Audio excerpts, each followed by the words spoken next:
talking on the last bus about when this property was originally built, it was we call it a shotgun duplex, meaning you could stand in the front and shoot a gun all the way through to the back. Okay? So it was a shotgun style, efficiency, one bedroom on each side, and everything was a pass-through. You pass through the living room, you pass through the bedroom, the kitchen's in the back. Those properties are horrible to keep rented. Your turnover is like 10 months, 11 months.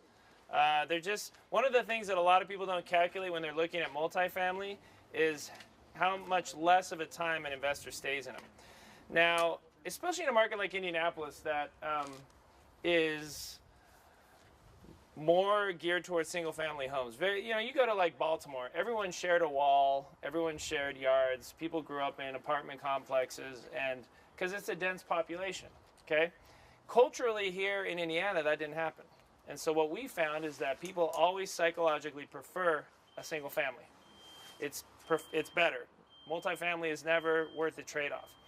So I noticed early on here 10 years ago that our vacancy rate for our multifamily properties was upwards of 15%. People always say to me, like, what's the vacancy rate for the market that you're in?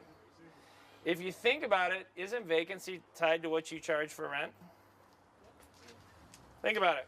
If I rented this property out, or if I put a sign out that said $5,000 a month, would I have a tenant? No. What would my vacancy be? 100%. 100%. If I put a sign out that says 10-year lease, $10 a year, I would have people lining up to sign that lease, yes or no? Yeah. Yes.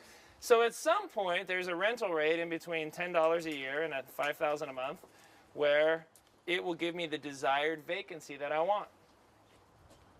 I think that a single-family home rental property should be at a high single-digit vacancy rate. I don't like double-digit because then to me that means that I'm charging too much. I don't like 2 or 3% vacancy because that means I'm not charging enough. I want my vacancy after a 5-8 year period to be a high single-digit rate. So we set our rent rates to target that. Does that make sense? So a one-bedroom efficiency duplex in Indianapolis is almost always, unless it's in a really cool downtown area or near the bars, something like that, you're always going to run double-digit vacancies. So in this case, we elected to contract this duplex and make it into a 4-bedroom, 1-bath house. And as you can see with the layout, it's not a perfectly smooth layout, but a 4-bedroom house is going to always stay rented a lot easier and a lot more longer term than 2 1-bedroom efficiencies. Do you see that? Now, this area, just to the maybe 2 blocks that way, there's a natural creek that runs through. And then 3 blocks further, I'm doing MLS flips for $140,000 to $200,000. Now that neighborhood over there is called Fountain Square. This is not Fountain Square.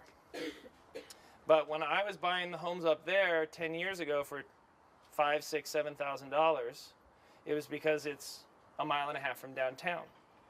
So the reason that we like this area, the narrative of this neighborhood, is that we're not Fountain Square, but we're in the next closest neighborhood to Fountain Square. So when we advertise to rent a property like this, we'll put near Fountain Square. Is that honest? Absolutely. Do tenants? I'm always amazed when an investor says to me, "What do you think about 46201? What do you think about that zip code?" And I always say, you know what? Tenants never ask me that. They never say, "I want to be in 46201."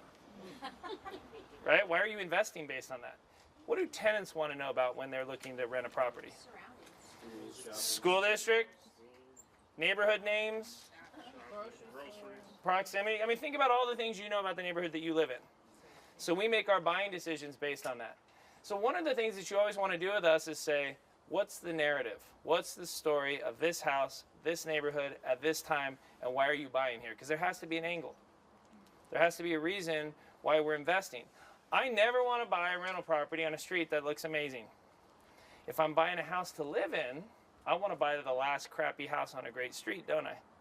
If it's going to be my personal house. So Tara and I have been restoring a historical 14th and Alabama downtown house. It's a 300 home historically protected subdivision, and we were one of the last 5 houses that hadn't been fixed up. And that's great because it's taken us a couple of years, but now that our house is done, all the homes in the neighborhood have been restored. I didn't want to be one of the first ones back in the 70s when it was like a war zone, drug houses, apartments. I wanted to be the last one because I'm going to live there. You don't want that with your investment properties. You want it to be a little rough around the edges because otherwise, where's the growth going to come from? And I find that that's a big mistake that investors make. They get swept up in the what does it look like right now?